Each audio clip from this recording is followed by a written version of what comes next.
تو اس مٹی سے اللہ تبارک و تعالی نے آدم علیہ السلام کی تخلیق کی، آپ کا پتلا تیار کیا۔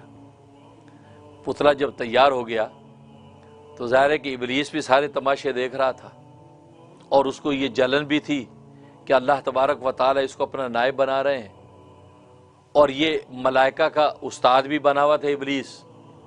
یہ آیا اور آ کے اس نے آدم علیہ السلام کی ناک کے ذریعے سے اندر داخل ہوا اور پورے بدن کے اندر گھوم کے باہر نکلا، اور باہر نکل کے قہقہ لگایا، ہنسا،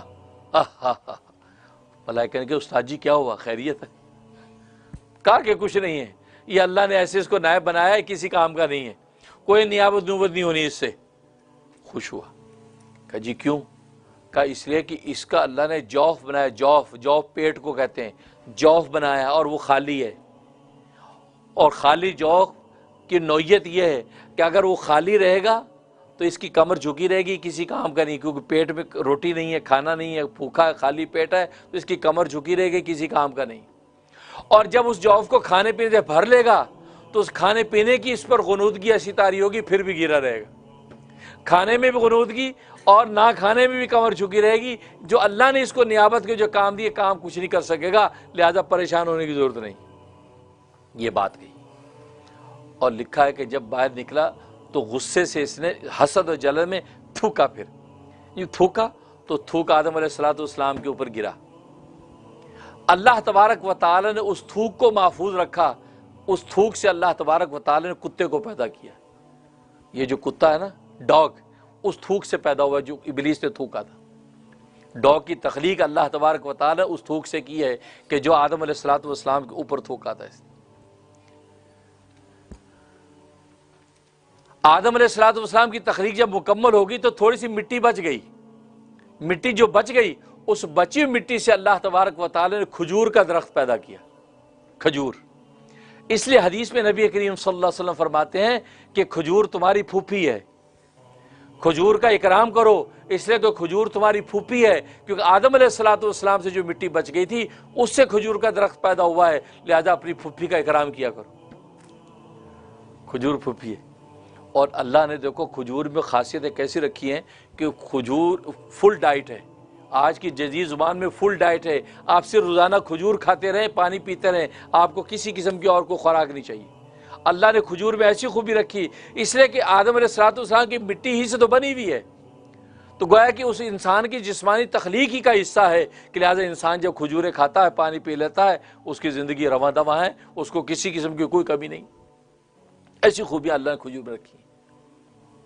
اور نبیذ تمر، خود نبی کریم صلی اللہ علیہ وسلم نے صحابہ کو بتایا کہ تم شراب کے ذریعے سے جس قوت کو حاصل کرتے تھے، تم نبیذ تمر سے اس قوت کو حاصل کرو، اور جو کہ حلال ہے۔ اس کا طریقہ یہ، 4-5 کھجوریں، 4-5 چھوارے، وہ تم رات کو 1 گلاس پانی میں ڈال دو اور صبح نہار منہ تم اس پانی کو پی لو۔ فرمایا کہ جو شراب سے تم قوت حاصل کرتے ہو تمہیں اس نبیذ تمر سے ملے گی۔ وہ حرام تھا، یہ حلال ہے، حالانکہ اسی کھجور کے پروسیس سے جب شراب بن جاتی ہے تو حرام ہو جاتی ہے، لیکن فرمایا کہ نبیذ تمر اگر تم استعمال کرو گے، چنانچہ سردی ہو گرمی ہو، گرمیوں کے اندر عام طور پر نبیذ تمر کا اہتمام کیا جاتا ہے، اور انسان جب کرتا ہے تو انسان کو ساری قوتیں حاصل ہوتی ہیں۔ چنانچہ 3-4 چھوارے لے کر اس کو توڑ کے گٹھلی سمیت گلاس میں ڈال دیں اور وہ ڈھکا رہے، صبح کو نہار مجھے کھجوریں چبا لو اور گٹھلیاں دفنا دو اور پانی پی لو، قوت ہی قوت ہے۔ تو گویا کہ یہ پھوپھی ہے کھجور، یہ ہماری پھوپھی جان، تو یہ اس مٹی سے جو مٹی بچ گئی تھی اس سے اللہ تبارک و تعالی کھجور کو پیدا کیا۔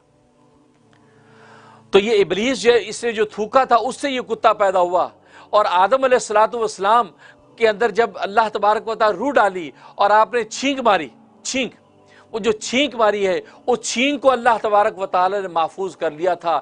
یہ وہ چھینک تھی جو چھینک حضرت جبرائیل صلاۃ والسلام نے جو حضرت مریم علیہ الصلوۃ والسلام کے سینے میں پھونکی تھی، جس سے عیسیٰ علیہ السلام پیدا ہوئے۔ اللہ اکبر، اللہ اکبر، یہ اللہ کی تکوینی حکمت ہے۔ یہ وہ چھینک تھی آدم علیہ الصلوۃ والسلام کی جس کو اللہ نے محفوظ رکھا، پھر جبرائیل صلاۃ والسلام کے ذریعے سے اس کو سور بنا کے پھونکا مریم کے سینے میں، تو حضرت عیسیٰ علیہ الصلوۃ والسلام کی پیدائش ہوئی۔ تو یہ اس طریقے سے آدم علیہ السلام کا یہ پتلا تیار ہوا کہ جس کے اندر یہ اوصاف و کمالات رکھے. تو ملائکہ نے یہی کہا کہ اتجعل فیہا من یفسد فیہا، اور یہ ملائکہ نے ادب کے ساتھ بطور تجویز کے اللہ کے سامنے یہ بات رکھی. کوئی اعتراض مقصود